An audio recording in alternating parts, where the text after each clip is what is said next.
السلام علیکم ورحمۃ اللہ وبرکاتہ۔ دوستو، ایک نوجوان نہایت غمگین عبد الملک کے پاس آیا۔ عبد الملک نے اس کے رنج و غم کی وجہ پوچھی تو غمزدہ نوجوان نے کہا کہ میں اپنے گناہوں کی وجہ سے غمگین ہوں۔ عبد الملک نے کہا تیرا گناہ عرش سے تو بڑا نہیں ہے؟ اس نوجوان نے کہا کہ اس سے بھی بڑا ہے۔ عبد الملک نے کہا کہ تیرا گناہ بڑا ہے یا اللہ رب العالمین کی رحمت؟ اس پر اس نوجوان نے خاموشی اختیار کی۔ پھر عبد الملک نے پوچھا تیرا گناہ کون سا ہے؟ اس نے بتایا کہ میں کفن چور تھا۔ 5 قبروں کے مردوں نے مجھے توبہ پر آمادہ کیا۔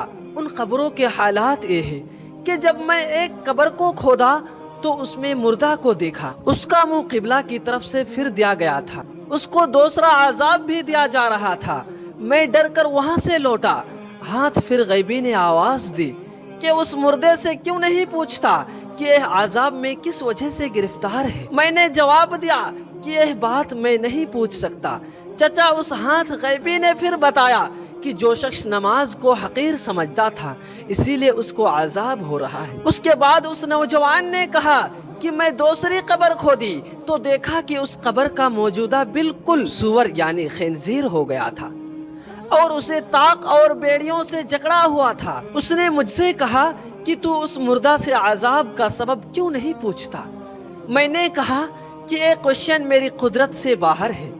ہاتھ سے غیبی نے کہا کہ شراب پیتا تھا، اللہ تبارک و تعالی نے اس کو حرام کیا۔ اس کفن چور نے مزید کہا کہ میں نے قبر کھودی تو دیکھا کہ اس کا مردہ آگ کی مکھیوں سے بندھا ہوا تھا اور اس کی زبان بندی کی طرف نکلی ہوئی تھی۔ میں ڈر کر واپس ہونے لگا۔ ہاتھ سے غیبی نے آواز دی کہ میں تم سے اس کی وجہ کیوں نہیں پوچھتا؟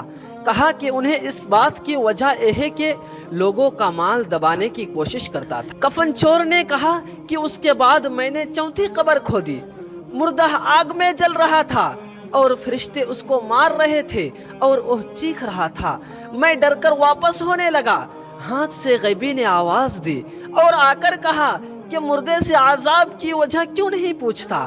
میں نے کہا کہ مجھ سے سوال کرنے کی طاقت نہیں۔ ہاتھ پھر غیبی نے کہا کہ وہ جھوٹی قسم کھایا کرتا تھا۔ کفن چور نے کہا کہ میں نے 5ویں قبر کھودی، دیکھا کہ اس قبر کے مردے کو آگ کے ستون سے مار رہے تھے اور وہ مرد خوب چلا رہا تھا۔ ڈر کر واپس ہونے لگا تو ہاتھ سے غیبی نے پکار کر کہا کہ اس سے عذاب کی سبب کیوں نہیں پوچھتا؟ تو میں نے کہا کہ میرے اندر اتنی طاقت نہیں۔ پھر اس ہاتھ پھر غیبی نے کہا کہ یہ ایک جواری تھا جو شطرنج وغیرہ کھیلتا تھا، جبکہ اللہ کے رسول صلی اللہ علیہ وسلم نے ان تمام چیزوں سے منع فرمایا۔ ناظرین کرام، مطلب یہ ہے کہ قبر کی عذاب دل، آنکھ، زبان، پیٹ، شرمگاہ، ہاتھ، پاؤں اور سارے بدن کی گناہوں کے سبب ہوتا ہے، اور اعضاء سے جو نیک کام ہوتے ہیں ان پر اجر ملتا ہے۔ اللہ تبارک و تعالیٰ سے آخر میں دعا کرتا ہوں کہ اللہ تعالیٰ ہم تمام مسلمان بھائیوں کو ان کے جیسے قبر کی دردناک عذاب سے بچائے، آمین۔ السلام علیکم ورحمۃ اللہ وبرکاتہ۔